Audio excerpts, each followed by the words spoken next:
Eu quero te convidar a abrir a sua Bíblia agora, no livro de Provérbios, capítulo 3. Provérbios, capítulo 3.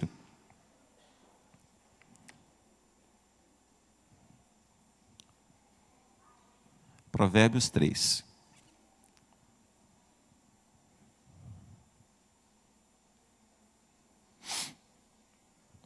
Provérbios, capítulo 3.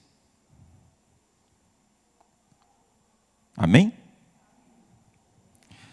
Filho meu, não te esqueças dos meus ensinos, e o teu coração guarde os meus mandamentos, porque eles aumentarão os teus dias e te acrescentarão anos de vida e paz.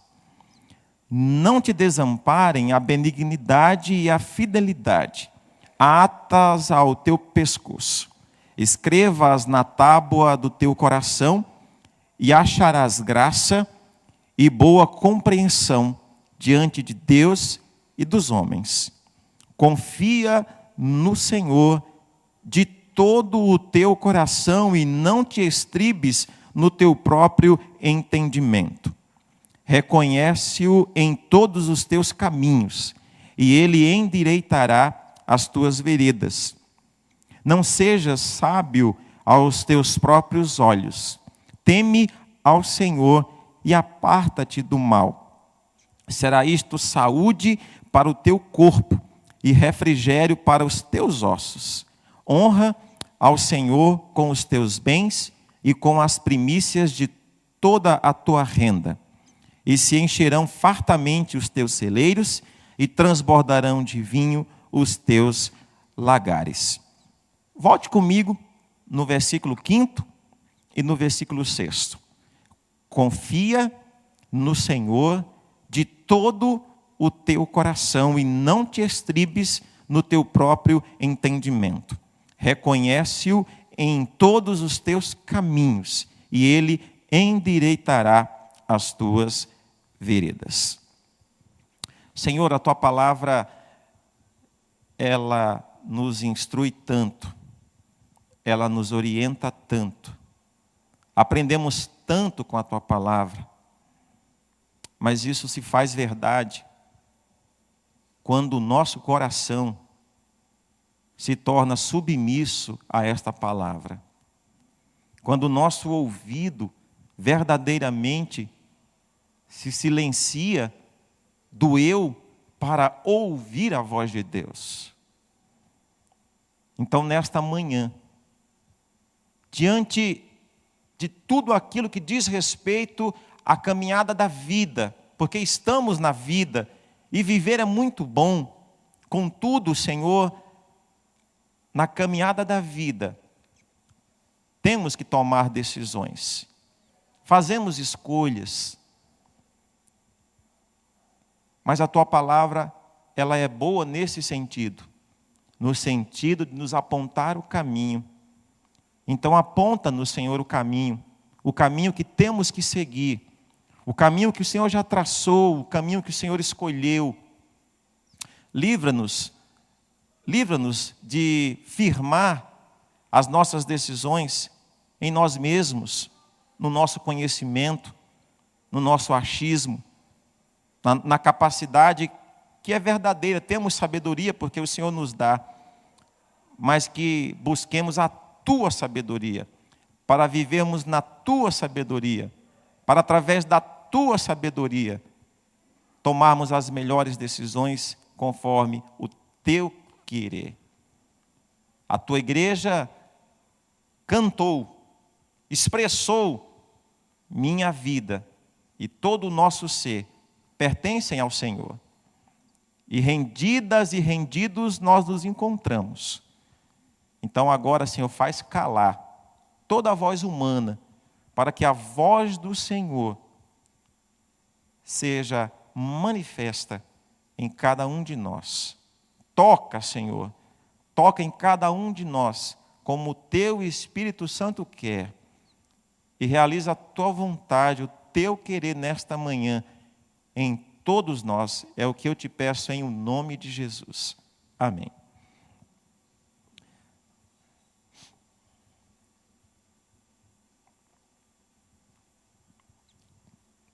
Irmãs e irmãos, este livro é um livro muito precioso. Não que os demais não o sejam, mas esse livro é muito precioso, com grandes ensinamentos, com grandes orientações. Quem o escreveu, sabemos, foi Salomão, um homem que se fez destacado em virtude daquilo que ele pede para Deus. Ele pede algo, e o que ele pede é sabedoria, e Deus dá sabedoria, Deus dá entendimento, Deus dá compreensão. Ele escreve 3 preciosos livros, entre eles este, o livro de Provérbios. Um livro rico de dicas, de orientações para o nosso dia a dia, para o nosso viver. E quando olhamos para o primeiro capítulo, logo de cara, o sábio Salomão já nos dá a dica, já nos dá o ponto de largada para termos um acerto e para vivermos acertando na caminhada da vida. E aí ele vai destrinchando com dicas e orientações para a nossa vida. Agora, Guimarães Rosa, um grande escritor, ele, entre tudo aquilo que ele escreveu, ele deixou registrado uma frase muito interessante. E a frase dele diz assim: viver é muito perigoso. Viver é muito perigoso. E realmente, a vida pode se tornar perigosa quando nós deixamos de atentar, de observar, de ler, de saber o que Deus quer, para que a vida não se torne perigosa. A travessia da vida, ela pode se tornar uma travessia muito perigosa, mas o perigo, ele está não na vida, mas nas decisões que são fruto das nossas intenções. Então hoje eu quero conversar com vocês sobre essas 2 grandes questões, sobre decisões e sobre intenções. Deus planejou uma vida para ser vivida conforme a vontade dEle. Aí ela é boa. Quando vivemos de maneira contrária à vontade dEle, aí a vida se torna perigosa, altamente perigosa. Mas por que a vida vai se tornando muitas vezes perigosa? E vai se tornando um grande desafio para todos nós? Porque nós não temos o controle da vida. Nós não temos o controle da vida. Nós não temos o controle das circunstâncias. Nós não temos o controle dos fatos. Nós não temos o controle de nada. Porque o controle, diferentemente de um filme chamado Clique, se você já assistiu esse filme, você vai lembrar dele.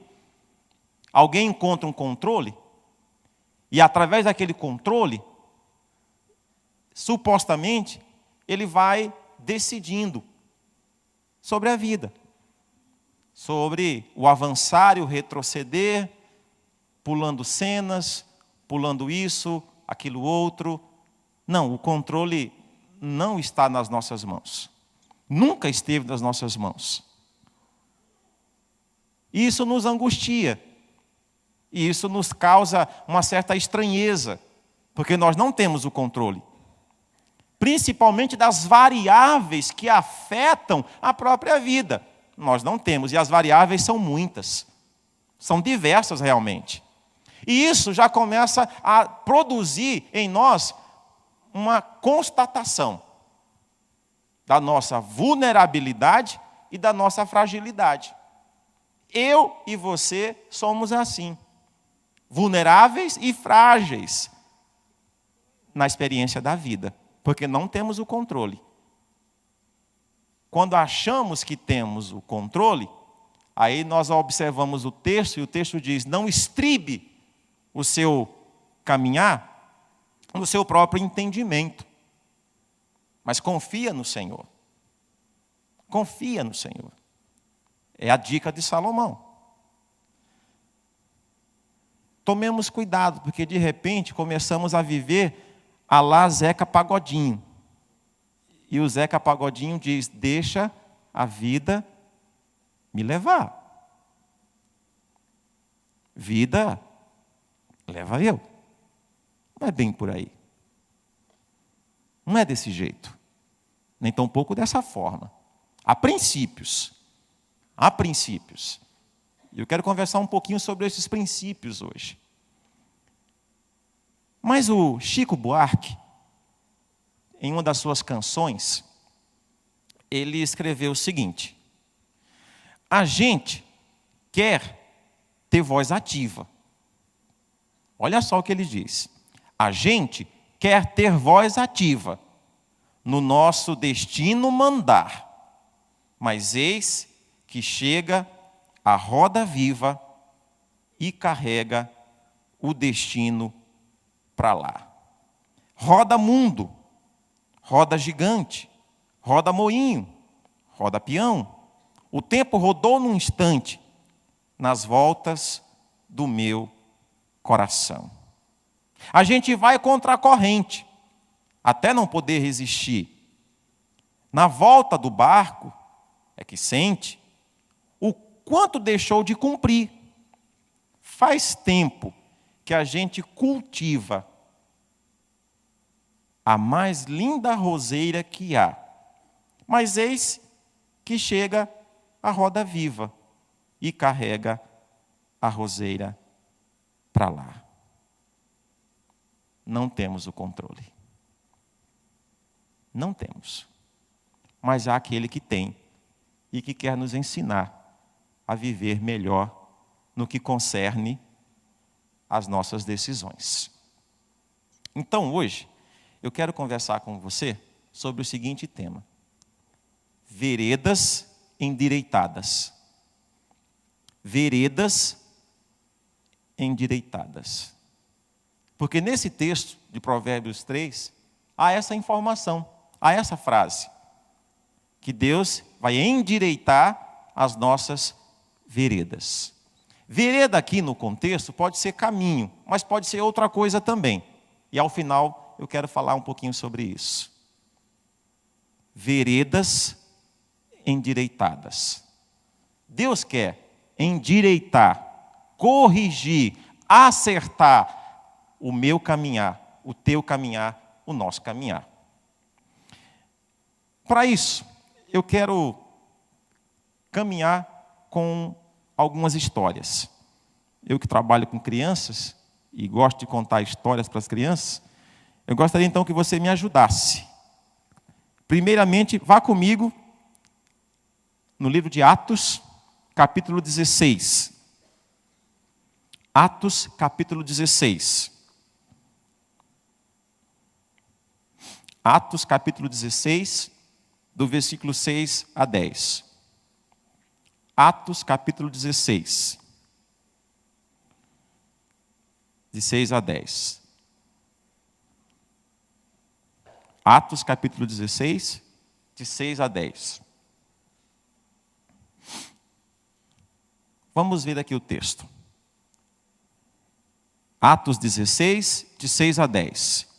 E percorrendo a região frígio-gálata, tendo sido impedidos pelo Espírito Santo de pregar a palavra na Ásia, defrontando Mísia, tentavam ir para a Bitínia, mas o Espírito de Jesus não permitiu. E tendo contornado Mísia, desceram a Troade. À noite sobreveio a Paulo uma visão, na qual um varão macedônio estava em pé e lhe rogava, dizendo: passa a Macedônia e ajuda-nos. Assim que teve a visão, imediatamente procuramos partir para aquele destino, concluindo que Deus nos havia chamado para lhes anunciar o Evangelho. Então, essa é a primeira história. E nessa primeira história nós temos a segunda viagem missionária do apóstolo Paulo. E temos a equipe formada: Paulo, Silas, Timóteo. Quem escreveu esse livro foi Lucas. Certamente, Lucas narra o que ele vê, como parte da equipe. Então, temos o apóstolo Paulo, Silas, Timóteo, Lucas. Mas o que o texto está nos dizendo? Eles começam a segunda viagem missionária e, de repente, algo acontece. É como se, de repente, o apóstolo Paulo mandasse alguém ou pedisse para alguém fazer o que a gente faz quando decide fazer uma viagem. Olha, vá comprar uma passagem, seja ela de ônibus, de avião, enfim. E de repente, não tem. E alguém volta e diz, apóstolo Paulo, Paulo, não tem passagem. Não tem passagem para Mísia. Tudo bem, então compra para Bitínia. Paulo, também não tem passagem para Bitínia. Não, então tenta ver alguma coisa lá para a Ásia. Não, Paulo, também não tem. Está tudo fechado. Está acontecendo a Copa, não tem voo, tudo lotado, tudo complicado, não tem jeito. E Paulo, tem mais. Está anoitecendo. E nós precisamos tomar uma decisão. A gente tem que encontrar um hotel, encontrar uma pousada, encontrar algum lugar, a gente precisa parar para dormir. Então, tudo bem. Já que não tem jeito, vamos parar. Vamos encontrar um hotel. Diz o texto que durante a noite, Paulo tem uma visão, e na visão ele vê um homem, e esse homem diz, passa a Macedônia e ajuda-nos. E aí Paulo acorda, vai falar com os da equipe e diz, olha gente, é o seguinte, eu estava dormindo, tive uma visão e Deus me disse que eu tenho que passar a Macedônia. E aí os outros dizem, tudo bem, já que você teve a visão e Deus falou com você e Deus disse o que você tem que fazer, então vamos. Essa primeira história na vida do apóstolo Paulo nos mostra que inicialmente ele não tinha uma resposta clara, objetiva, direta de Deus. Mas ele estava tentando portas. Tentou uma segunda, tentou uma terceira. Portas fechadas. Mas de repente, Deus fala com ele e diz, Paulo, a porta aberta é esta, vá por essa porta aberta. E ele vai por essa porta aberta. Então, a primeira história nos mostra que nós lidamos com duas grandes situações. Quais? Portas que se fecham, portas que se abrem. A grande questão é como eu vou agir e como eu vou responder quando eu estou diante de portas que se fecham e portas que se abrem. O texto diz que ele estava insistindo, tentou em uma, duas, três, portas fechadas. De repente Deus fala com ele, portas se abrem, e ele vai pela porta que Deus abriu. Então essa é a primeira história. Ele não tem uma visão clara, uma resposta clara, direta de Deus. Deus não havia ainda falado para ele qual era o caminho, e ele está tentando. Então vá somando as histórias. Portas que se fecharam, porta que se abriu, não saber o caminho, sabe-se o caminho, e Paulo está se mexendo, Paulo está agindo, Paulo está tentando. A história dele é a minha história, a sua história, a nossa história. Nós não fazemos isso? Fazemos. Nós nos lidamos com portas que se fecham? Lidamos. Paulo estava tentando encontrar um caminho, tentando achar uma direção, tentando seguir por um caminho, e Deus fechando portas, até que uma porta se abriu, mas Deus abriu a porta. Vamos para frente, para a segunda história. Romanos, capítulo 15. Romanos, capítulo 15. Romanos, capítulo 15,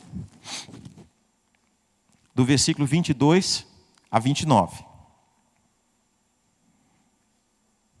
Romanos, capítulo 15, do versículo 22 até o versículo 29.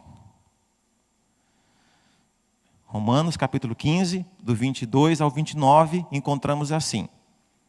Essa foi a razão porque também muitas vezes me senti impedido de visitar-vos, mas agora, já tendo campo de atividade nestas regiões e desejando há muito visitar-vos, penso em fazê-lo quando em viagem para a Espanha, pois espero que de passagem estarei convosco e que para lá seja por vós encaminhado, depois de haver primeiro desfrutado um pouco a vossa companhia. Mas agora estou de partida para Jerusalém, a serviço dos santos, porque aprove a Macedônia e a Acaia levantaram uma coleta em benefício dos pobres dentre os santos que vivem em Jerusalém. Isto lhes pareceu bem e mesmo lhes são devedores, porque se os gentios têm sido participantes dos valores espirituais dos judeus, devem também servi-los com bens materiais. Tendo, pois, concluído isto, e havendo-lhes consignado este fruto, passando por vós, irei à Espanha. E bem sei que, ao visitar-vos, irei na plenitude da bênção de Cristo. Segunda história. O apóstolo Paulo está preparando uma viagem. Ele manda uma carta e diz assim, aos crentes de Roma: irmãos, eu estou planejando fazer uma viagem. E o plano é o seguinte: eu quero ir para a Espanha, mas de passagem eu vou aí em Roma. E pretendo ficar alguns dias com vocês aí em Roma. Só que antes de ir à Espanha e à igreja de vocês, eu tenho que ir a Jerusalém. Porque os crentes da Acaia levantaram uma oferta e eu vou levar essa oferta para os pobres lá em Jerusalém. Depois, eu vou visitar-vos. Agora, lembrem de uma coisa. Eu tenho que chegar à Espanha e eu conto com vocês. Assim como a Acaia levantou uma oferta para Jerusalém, quando eu for aí, levantem uma oferta, me ajudem com uma passagem, que eu quero chegar também à Espanha. Segunda história. Na primeira, Deus deu uma visão ao apóstolo Paulo. E ele sabia o caminho a seguir. Segunda história. Não tem aqui nenhuma oração. Em nenhum momento temos aqui o apóstolo Paulo orando, pedindo a direção de Deus. Temos o quê? O apóstolo Paulo planejando. Eu vou para a Espanha, quero passar em Roma, vou para Jerusalém, vou ficar uns dias em Roma e depois vou para a Espanha. Essa história é a minha história e a sua história. Não temos o apóstolo Paulo orando. Ele faz uma oração aqui no texto? Não. Ele pediu uma direção de Deus? Não. Houve uma visão? Não. Ele saiu planejando. E o plano é esse. Ele quer ir para a Espanha, acertou o caminho, vou passar em Jerusalém, vou passar em Roma, depois eu vou para a Espanha. Essa é a minha história e a sua história. Nós planejamos. Nós fazemos planos. Ele não tem aqui uma direção clara, objetiva de Deus, mas ele está planejando, fazendo planos. Essa é a minha história e é também a sua história. Terceira história. Primeira carta aos Coríntios, capítulo 16. Primeira carta aos Coríntios, capítulo 16. Primeira carta aos Coríntios, capítulo 16. Primeira carta aos Coríntios, capítulo 16, versículo 5. Primeira carta aos Coríntios, capítulo 16, versículo 5. Irei ter convosco por ocasião da minha passagem pela Macedônia, porque devo percorrer a Macedônia. E bem pode ser que convosco me demore, ou mesmo passe o inverno, para que me encaminheis nas viagens para que eu tenha de fazer. Porque não quero agora ver-vos apenas de passagem, pois espero permanecer convosco algum tempo, se o Senhor o permitir. Ficarei, porém, em Éfeso, até o Pentecostes, porque uma porta grande e oportuna para o trabalho se me abriu e há muitos adversários. Agora é interessante a história. Terceira história. O apóstolo Paulo, novamente, planejando, tomando decisões. Você já passou por aquela experiência de receber um convidado em casa, que chega no mês de março e diz assim: olha, eu estou chegando para passar o restinho do ano na sua casa. É mais ou menos o que está acontecendo. O apóstolo Paulo chega, ou melhor, manda a carta para os de Corinto, dizendo assim: povo, agora eu não vou ficar só um pouquinho não, tá? Agora eu vou passar um tempo maior. Diz os estudiosos que ele ficou 3 anos em Corinto. 3 anos. E aí o texto diz por que ele ficou 3 anos em Corinto.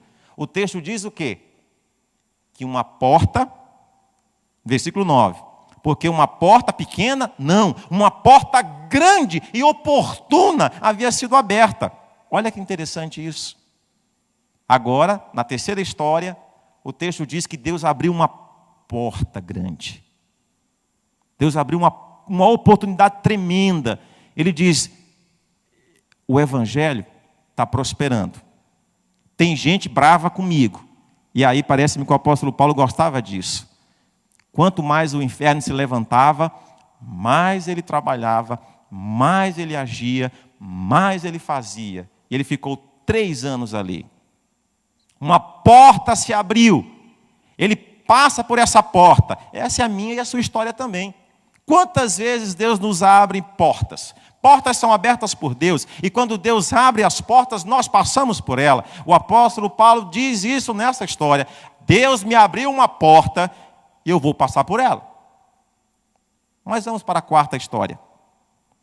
Segunda carta aos Coríntios, capítulo 2. Segunda carta aos Coríntios, capítulo 2, versículo 12. Segunda carta aos Coríntios, capítulo 2, versículo 12. Onde ele queria chegar? Na Macedônia, não era? Ora, quando cheguei a Troade para pregar o evangelho de Cristo, e uma porta se me abriu no Senhor, não tive, contudo, tranquilidade no meu espírito, porque não encontrei o meu irmão Tito. Por isso, despedindo-me deles, parti para a Macedônia.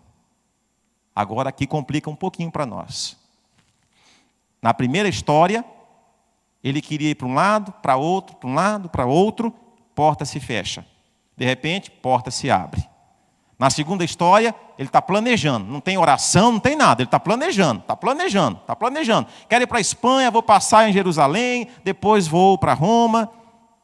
Na terceira história, Deus abriu a porta e ele passa.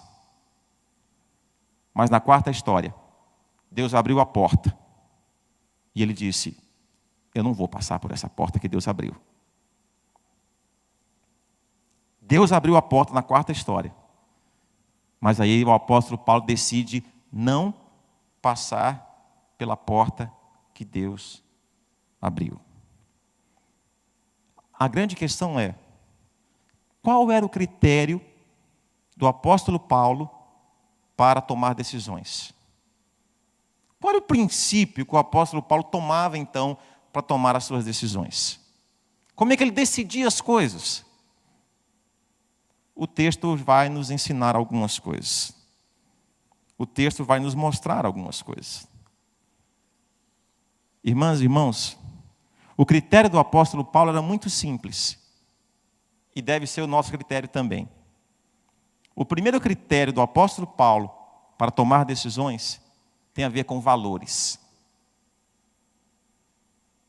O primeiro critério do apóstolo Paulo para tomar decisões tem a ver com valores.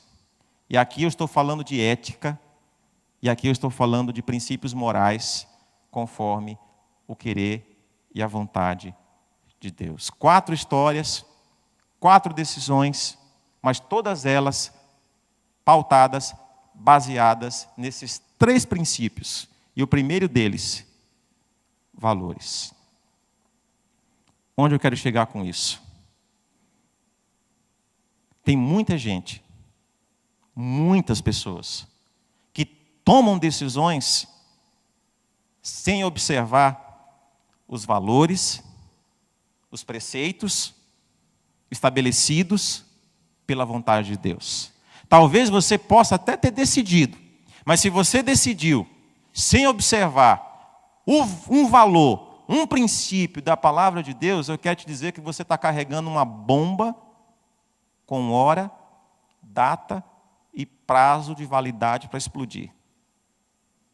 Se você planejou e decidiu sem observar os valores de Deus, os princípios de Deus, se você negociou, inclusive, se na sua decisão você negociou os princípios de Deus, você tem uma bomba com hora, data e prazo de validade para explodir. O apóstolo Paulo, quando decidia, irmãs e irmãos, ele decidia a partir de valores, de princípios. Isso quer dizer o seguinte: não force a maçaneta da porta que Deus fechou.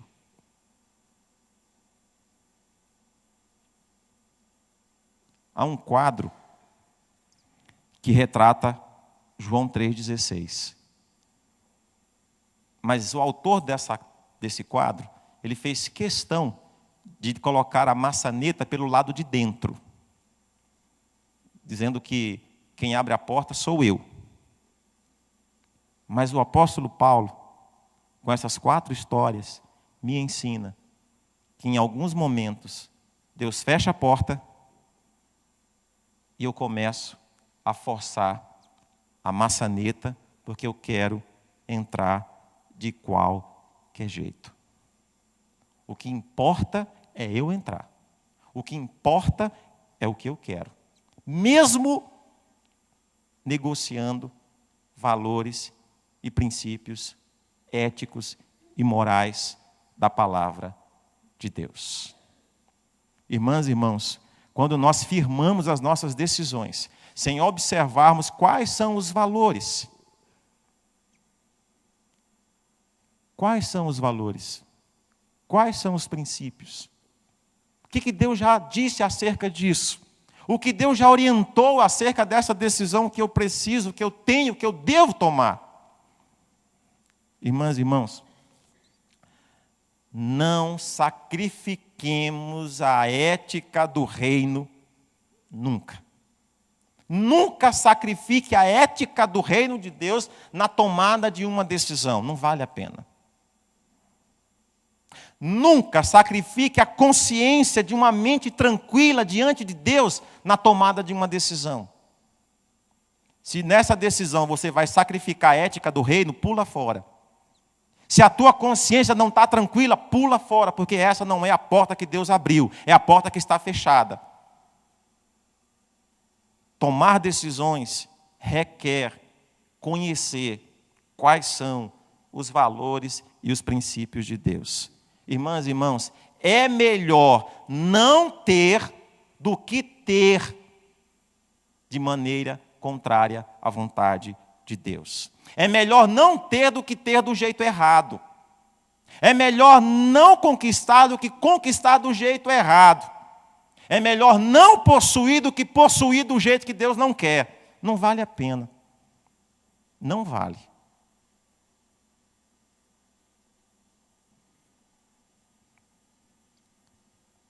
Se para chegar onde você quer, você tem que violentar a vontade de Deus, não vale a pena. Opte por perder. Opte por não ganhar. Opte por não conquistar, porque não vale a pena.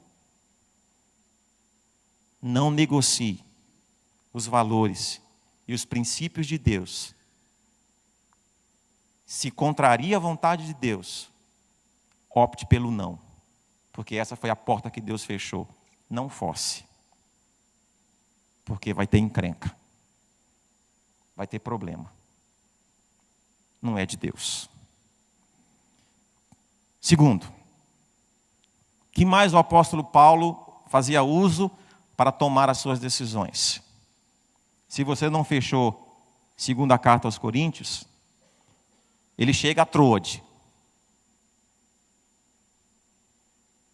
Talvez ali fosse o sonho de todo e qualquer pregador.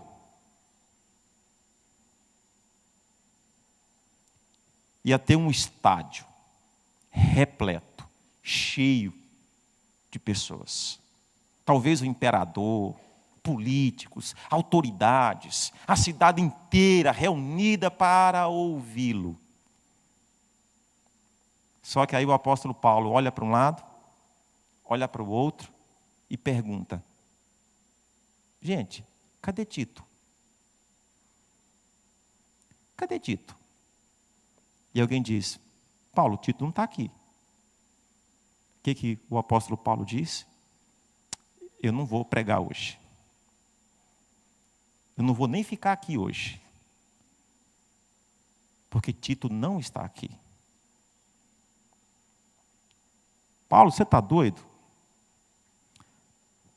Tem 1000 pessoas te esperando para te ouvir hoje aqui. E Paulo diz: não vou ficar nesse negócio. Porque Tito não está aqui. Isso tem a ver com prioridade. Você já deve ter ouvido essa história do pastor que deixou as 99 no aprisco e foi buscar uma que faltava. Irmãs e irmãos, não devemos tomar decisões sem conhecer as nossas prioridades. Ou melhor, se você conhece as suas prioridades, você já tem as respostas para as perguntas que estão te fazendo. Eu não vou tomar essa decisão porque tem meu filho. Eu não vou tomar essa decisão porque tem minha esposa. Eu não posso tomar essa decisão porque tem a minha saúde. Eu não posso fazer tal coisa sem observar primeiro quais são as prioridades. Quais são as prioridades? O apóstolo Paulo nos ensina muito acerca de prioridades. E em especial nesse texto. Ele falou assim: não vou ficar aqui não. Eu vou lá para Macedônia, porque Tito está me esperando. Ele não veio. Eu vou lá com ele. Quais são as tuas prioridades? Terceiro, tomar decisões, irmãs e irmãos, de uma certa maneira, não é difícil. De uma certa forma, tomar decisão não é difícil.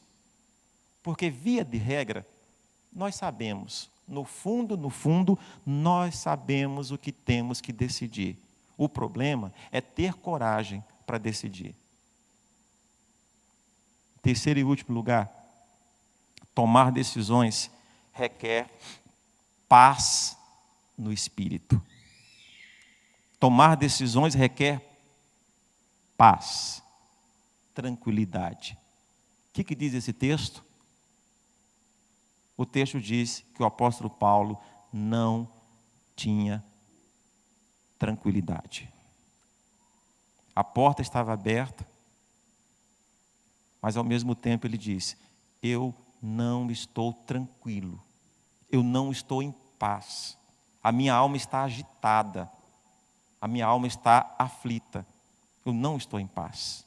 Irmãs e irmãos, tomemos bastante cuidado, porque a paz deve e precisa sempre ter um peso significativo nas nossas decisões. Mas toma cuidado, porque tem muita gente que usa dessa prerrogativa de maneira errada. E eu vou dizer por quê. Vá a Colossenses, capítulo 3. Colossenses, capítulo 3. Texto bem conhecido nosso. Colossenses, capítulo 3, versículo 15. Colossenses 3, versículo 15.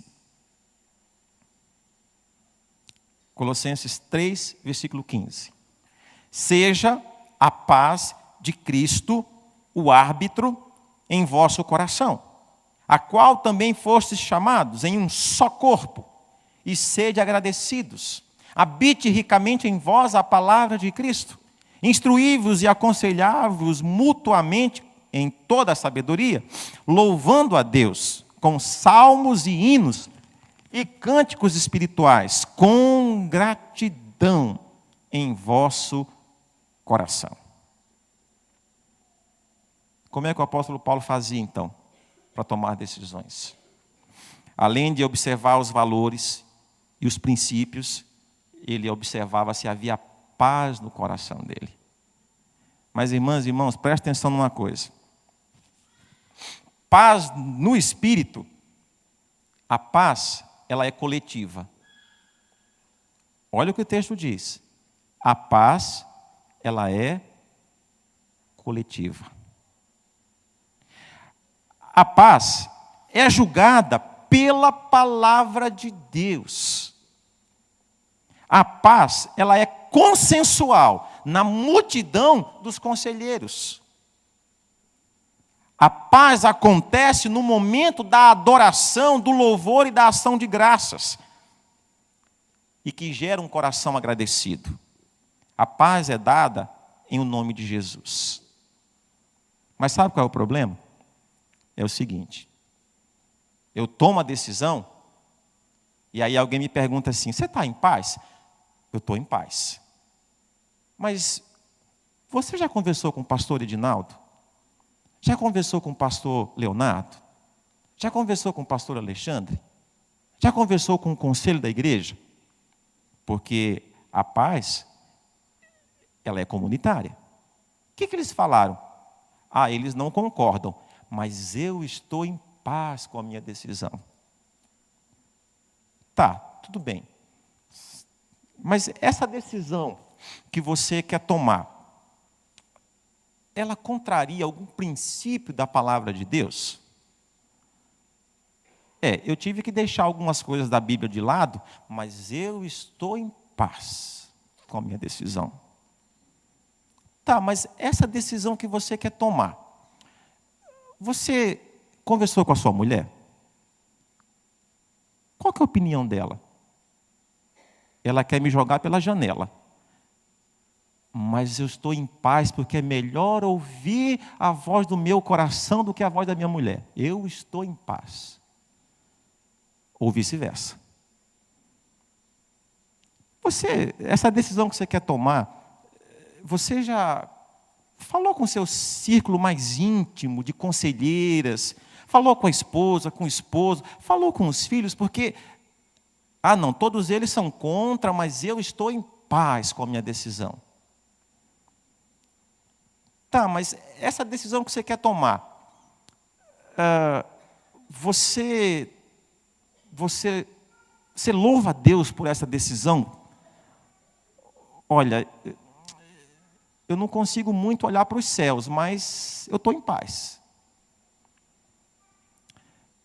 Tá, mas essa decisão que você vai tomar, você consegue dizer assim: Deus, eu te agradeço em nome de Jesus. Eu acho que não vai dar para fazer isso, mas eu estou em paz. Me entenderam? Tem muita gente tomando decisão assim, dizendo que está em paz, mas esquecendo de uma série de coisas acerca da própria paz, que é árbitro em nossos corações. O apóstolo Paulo tinha isso muito pesado nas suas decisões. Irmãs e irmãos,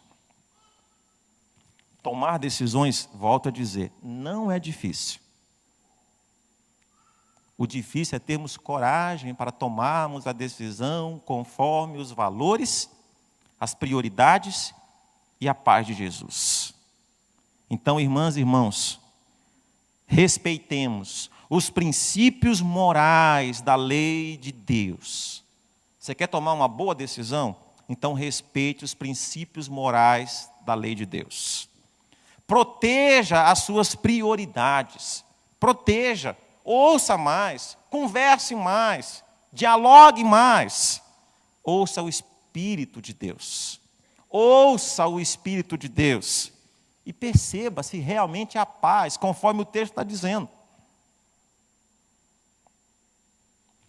Por fim, irmãs e irmãos, aquele texto lido lá, de 1 aos Coríntios, capítulo 16, versículo 7, O apóstolo Paulo diz assim: se o Senhor quiser. Essa é a chave da nossa vida com Deus. Só um momento, irmão. Nós não temos o controle nas nossas mãos. O apóstolo Paulo disse: se o Senhor quiser. O apóstolo Paulo planejava, o apóstolo Paulo sonhava, o apóstolo Paulo pensava, mas no fundo, o apóstolo Paulo dizia: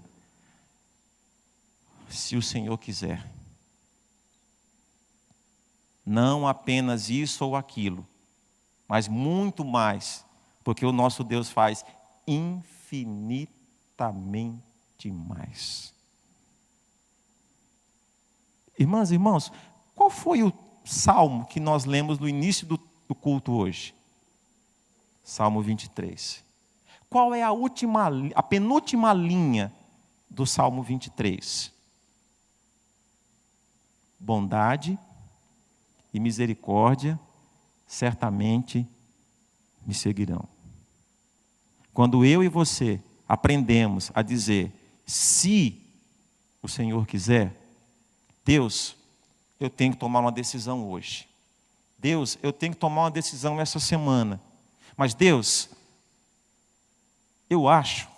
Deus, eu penso. Deus, eu estou supondo. Deus, eu estou imaginando que esse é o caminho. A Bíblia diz: quando você se desviar para a direita ou para a esquerda, ouvirás atrás dos teus ouvidos uma voz dizendo: este é o caminho, segue por ele. Sabe o que o Salmo 23 está dizendo? Que quando a gente ora, dizendo: seja feita a tua vontade, sabe o que Deus faz? Deus olha para mim e olha para você e diz assim: eu vou mandar a minha bondade, vou mandar a minha misericórdia, e você não vai errar na sua decisão. Porque a minha bondade e a minha misericórdia vão caminhar com você e a decisão não vai ser errada. Ou mais, quando eu oro, seja feita a tua vontade, Deus envia a sua bondade e a sua misericórdia, fazendo infinitamente mais do que a gente pensou e do que a gente imaginou. Irmãs e irmãos, como é que termina o Salmo 139? Como é que termina o Salmo 139? Sonda-me, ó Deus, e conhece o meu coração.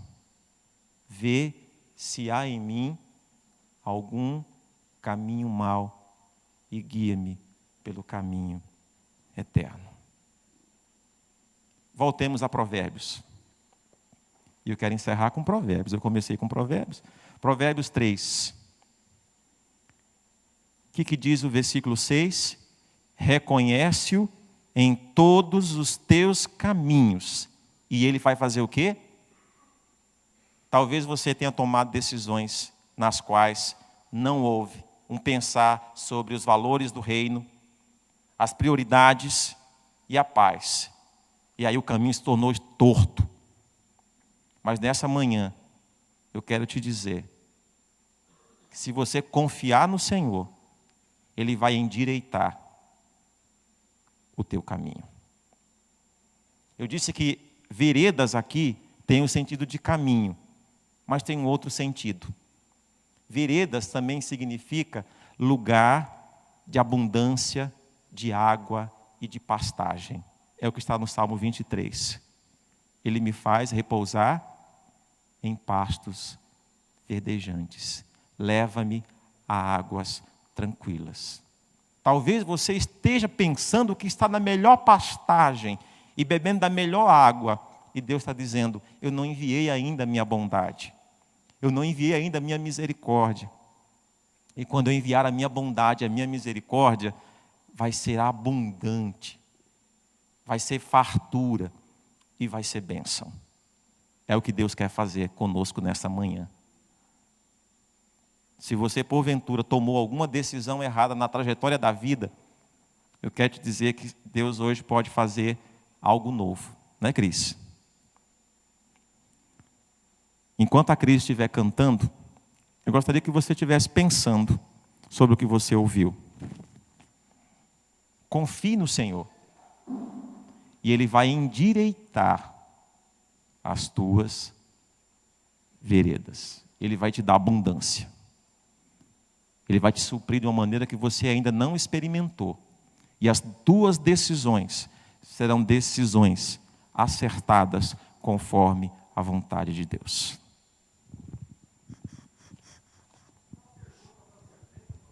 Depois a gente conversa. Depois.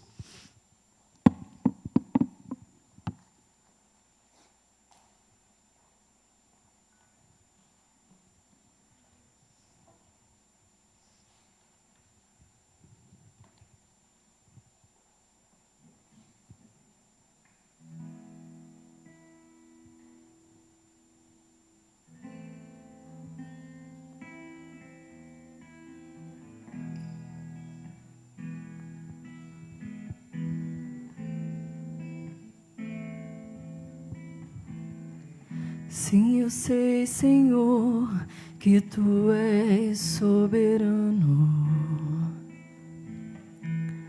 Tens os Teus caminhos, tens Teus próprios planos. Venho, pois, a cada dia, venho cheia de alegria e me coloco em Tuas mãos, pois és fiel. Sim, eu sei, Senhor, que Tu és poderoso. És um Deus tremendo, Pai de amor bondoso. Venho, pois, a cada dia, venho cheia de alegria e me coloco em Tuas mãos, pois és fiel. Fiel é Tua palavra, ó Senhor. Perfeito em Teus caminhos, meu Senhor. Pois eu sei que em Tenho crido, também sei que és poderoso para fazer infinitamente mais, para fazer infinitamente mais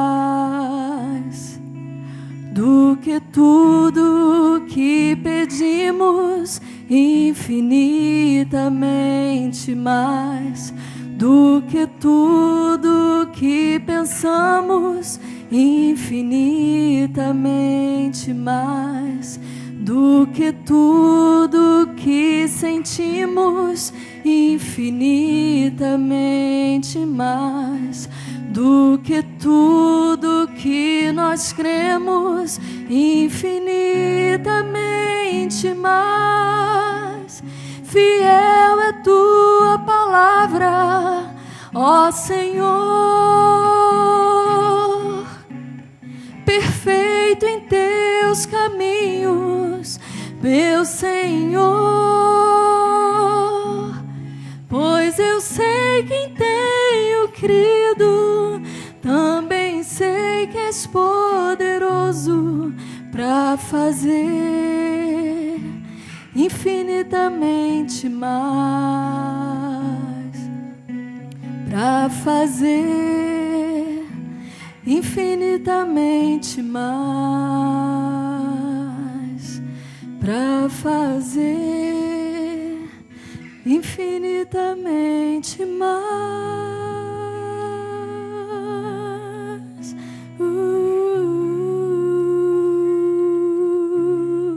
E é isso que Deus quer fazer conosco nessa manhã também. Infinitamente mais. Por fim, eu quero dizer para você o seguinte: Deus, de uma certa forma, Ele não abençoa decisões. Ele abençoa intenções. Qual é a tua intenção? Qual é a tua motivação na tomada dessa decisão? Porque o que vai determinar é a motivação do teu coração na tomada dessa decisão. Mas Deus quer endireitar as tuas veredas. E Deus quer trazer abundância, fartura e bênção a partir da motivação do teu coração. Não deixe os valores do reino. Busque as prioridades. Mas viva a paz de Deus nas decisões. Vamos em pé. Vamos orar. Senhor, obrigado. Obrigado por esta manhã. Obrigado, Deus, porque Tu fala conosco. A despeito daquilo que somos tão falhos e imperfeitos. Mas o Senhor é tão bondoso que nos fala, que nos ajuda e que nos abençoa. Tu conhece a motivação do nosso coração. O Senhor sabe das intenções que estão presentes na nossa mente, no nosso coração. Decisões temos que tomar a todo instante, a todo tempo. Porventura, alguém aqui saiu de casa já pensando naquilo que tem que decidir para o amanhã. Decisões das mais simples, as mais complexas, as mais difíceis. Deus, não nos deixe errar. Pai, mas se porventura já tivermos errado, porque não tivemos o cuidado de observar o que o Senhor quer e requer de nós para tomarmos decisões, nesta hora queremos voltar a confiança no Senhor, para que o Senhor endireite as nossas veredas e nos tire da escassez de decisões erradas para a abundância de decisões aprovadas pelo Senhor. Visita cada irmã e cada irmão, cada família, cada um de nós aqui na casa de oração nesta manhã. E nos ajude, Deus, a vivermos tomando decisões aprovadas pelo Senhor, motivadas pelo Senhor. Decisões que verdadeiramente foram tomadas de uma maneira tal que o Senhor se alegrou e se alegrará.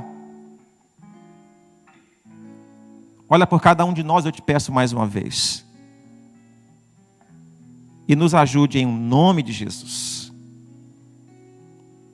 Se alguém aqui acha que não tem jeito ou solução, eu quero dizer que basta confiar em Jesus. Basta crer em Jesus. Basta renunciar à confiança em si mesma, em si mesmo, e confiar naquele que vai endireitar as decisões tortas e erradas que foram tomadas no passado.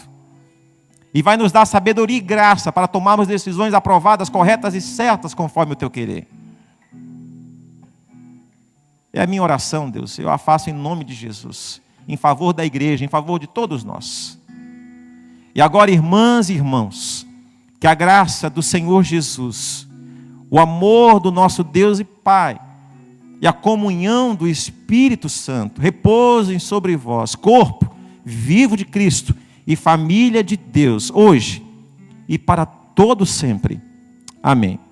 Amém. Que Deus abençoe, irmãs e irmãos, idem em paz. Um bom domingo, uma boa tarde, um bom encontro em família. E volte à noite, cumprimentemos uns aos outros. À noite prega na igreja o pastor Jair, ele vai falar sobre missões. Venha participar, venha conosco.